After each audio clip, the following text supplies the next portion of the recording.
2025년 6월 27일 정부는 고강도 부동산 규제를 발표했습니다.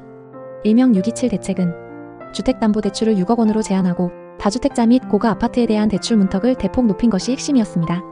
발표 이후 한 달도 채 되지 않아 부동산 시장은 즉각 반응하고 있습니다. 과연 어느 지역에서 가장 큰 변화가 있었을까요? 1. 고가 아파트의 상징 서초 강남. 가장 먼저 흔들린 곳은 서울 부동산의 심장이라 불리는 서초구와 강남구입니다. 고가 아파트가 밀집해 있고 주로 대출을 많이 활용하는 고액 거래가 많은 지역이죠. 서초구는 대책 전 계약 취소율 2.5%에서 5.7%로 급등. 강남구는 같은 기간 5.1%에서 6.5%로 상승했습니다. 이는 단순 수치 변화 그 이상입니다. 대출 규제가 실제로 수요자의 거래 심리를 위축시켰다는 증거이기 때문이죠. 특히 15억 원 이상 고가 주택을 매수했던 계층이 자금 조달에 어려움을 겪으며 계약을 포기한 경우가 많았다고 합니다. 2. 영끌 매수자의 흔들림. 최근 몇 년간 영끌로 대표되던 매수 열풍의 중심지, 바로 노도강 지역도 예외는 아니었습니다. 노원구 계약 취소 비중 5.3%에서 7.3%, 도봉구 1.4%에서 1.9%, 강북구 1.3%에서 1.9%로 취소율이 높아졌습니다. 이들 지역은 중저가 아파트가 몰려있고 생애 첫내 집 마련을 꿈꾸는 실수요층이 많은 곳입니다. 하지만 이번 대책으로 대출 한도가 줄고 금리가 높아지면서 계약 후 실제 잔금까지 이어지는 비율이 낮아지고 있습니다. 3. 서울 전체 시장의 분위기 변화. 대책 발표 이후 서울 아파트 전체 상승률도 둔화되고 있습니다.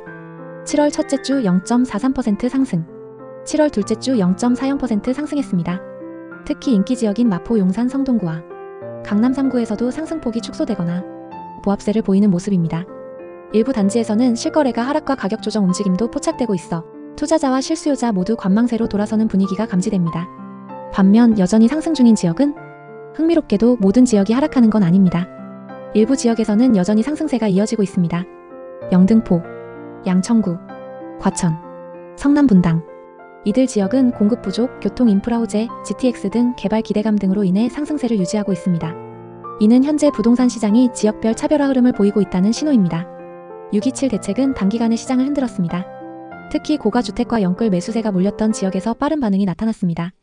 계약 취소가 급증했고 상승세는 둔화되었고 매수 심리는 위축되었습니다.